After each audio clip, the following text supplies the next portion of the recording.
रही है, लेकिन क्योंकि कोई इसमें बात नहीं करता है, इस तरह से खड़े होके स्टेज पे कोई बात नहीं करता है, या ये कहूँ कि आपस में भी कोई बात नहीं करता है, और सिर्फ इस वजह से हमारी इतनी सारी जनरेशन, और हो सकता है अगर मैं आज ये नहीं करती तो हमारी आने वाली जनरेशन भी इन्हीं प्रॉब्लम से जूझती रहती है।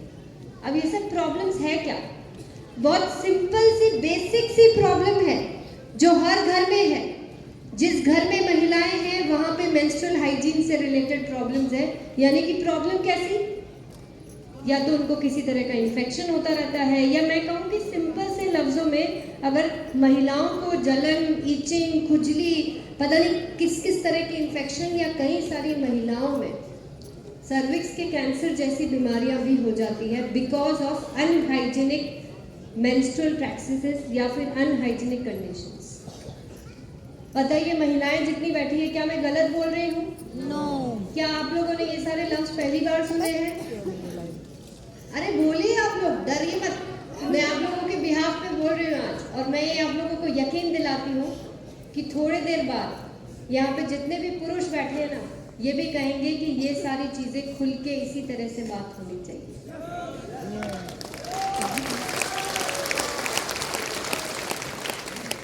क्योंकि हमारे देश में ये माना जाता है कि माहवारी है तो ये एक अभिशाप है, ये महिलाओं को कोई बीमारी है, ये एक ऐसी प्रॉब्लम है जो महिलाओं के लिए डिजाइन की है भगवान ने। बिल्कुल महिलाओं के लिए ही डिजाइन की गई है भगवान ने। इसीलिए ईश्वर ने सिर्फ हमें ही वरदान दिया है कि हम ही एक दूसरे किसी इंसान को जन्म दे सकते हैं, ये पुरुष नहीं कर सकते। तो प्रॉब्लम ये है कि पीरियड्स आते हैं, या प्रॉब्लम ये है कि जिसको पीरियड्स नहीं आते हैं वो प्रॉब्लम? बताइए मुझे, कौन बोला? दो मिनट।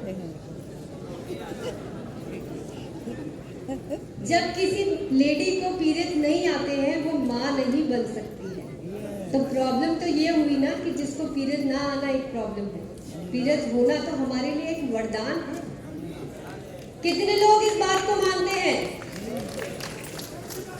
और भगवान ने अगर ये बायोलॉजिकल साइकिल अगर हम महिलाओं को दी है, जिसकी वजह से हमें अपने आप को खुशकिस्मत समझना चाहिए, आप सबको खुशकिस्मत समझना चाहिए कि इसकी वजह से आप इस दुनिया में जन्म ले पाए हैं, तो क्यों इस चीज को इस तरह से माना जाता है कि इस बारे में तो कोई चर्चा मत करो, ये तो कोई बीमारी है।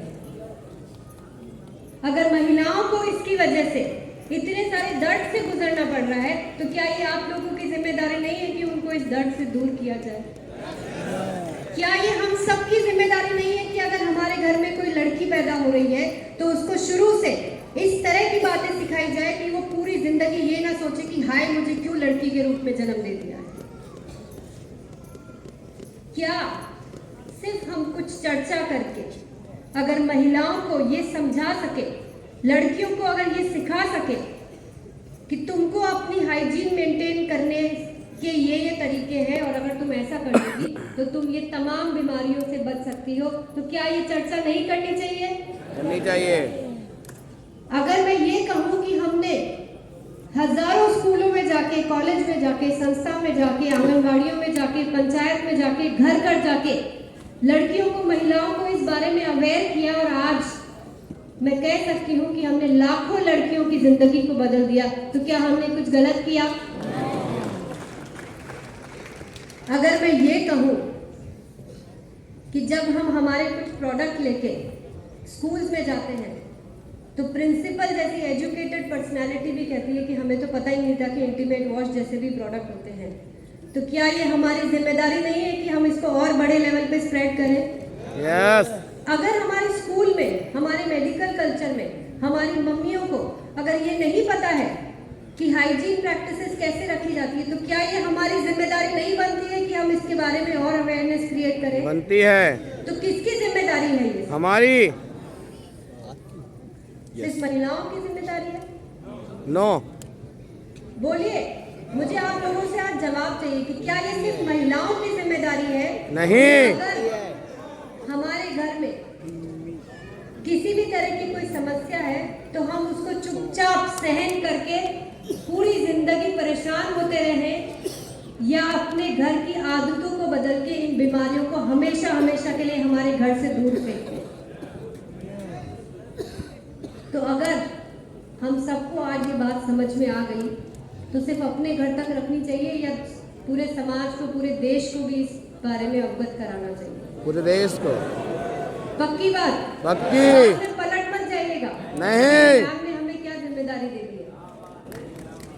अगर मैं आप सबसे ये कहूँ कि हमने पिछले 5 साल में जो हाइजीन के अंदर काम किया है, इसमें हमारी कई सारी महिलाओं को अपने स्टेट लेवल के अवार्ड मिले हैं, और अब मुझे 29 फरवरी को एक नेशनल लेवल अवार्ड मिलने वाला है जो हाइजीन के ऊपर हमने काम करके दिखाया है।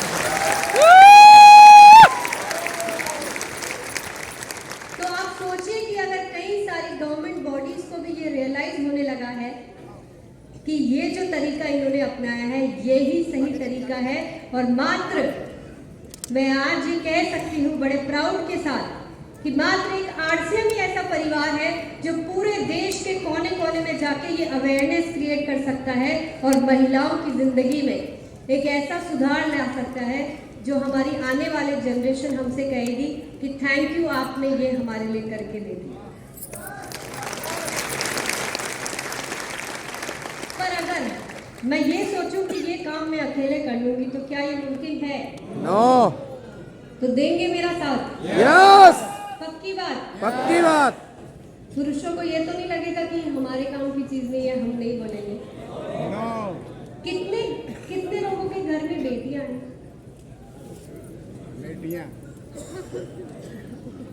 अच्छा, कितने लोग ये चाहते हैं कि मेरी बेटी भी लड़कों के सामने कंधे से कंधा मिला के हर एक वो कार्य करे जिसके लिए मैं प्राउड से कह सकूं कि मेरी बेटी है? तो बताइए कि क्या हम जिस माहौल की मैं बात कर रही थी आप सबसे कि जहाँ पे लड़की को स्कूल तक भी छोड़ देना पड़ता है क्योंकि बेसिक हाइजीन कंडीशंस नहीं होती है स्कूल में, क्या हम ऐसे वातावरण में हमारी बेटियों को सोच सकते हैं कि वो घर के बाहर जाके सुरक्षित रहेगी?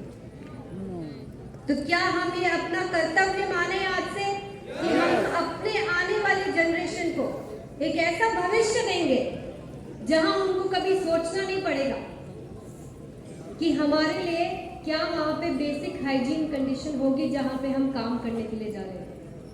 क्या हम ये जिम्मेदारी ले सकते हैं? यस।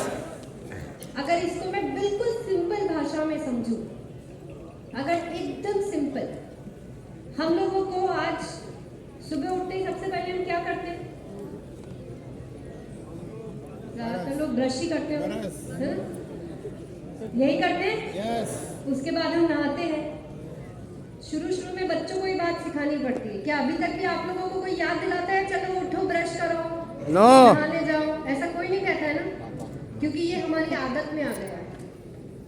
बस हमको ये हाइजीन भी ऐसी आदत में डालना है कि हमारे बच्चों को कभी सिखाना ही नहीं पड़े थोड़े सालों बाद कि अगर ये आदतें अपना लोगे तो कभी भी हाइजीन रिलेटेड समस्या रहेगी ही नहीं। तरीके मैं बताऊंगी वो पक्का वादा है, लेकिन आप उसका अनुसरण करेंगे और इस बात को जितने ज्यादा लोगों के बीच में ले जा सकते हैं। और टीसी सर ने एक बात कही है अभी यहाँ पे, क्या कहा कि इस कार्य को अगर दूसरों के लिए करेंगे तो ही यहाँ पे बड़ा कर पाएंगे, सिर्फ अपने बारे में सोच के करेंगे तो थोड़ा सा ही करके रहेंगे। कर सकते हैं? पक्का? पक्का। लेकिन मैंने तो ये प्रण ले रखा है कि जब तक देश के हर घर को ये बेसिक हाइजीन वाली कंडीशंस में नहीं लेके आ जाऊंगी तब तक मैं रुकूंगी नहीं। बस ये कारवां चलता चला जाए, यही मेरा संकल्प है। अगर आप लोग इस तरह से साथ देंगे तो मेरा लक्ष्य बहुत जल्दी पूरा होगा। क्या करना है, कैसे करना है, वो सब मैं बता दूंगी। आज सिर्फ एक संकल्प लेके जाइएगा कि अब से इस हाइजीन के ऊपर जो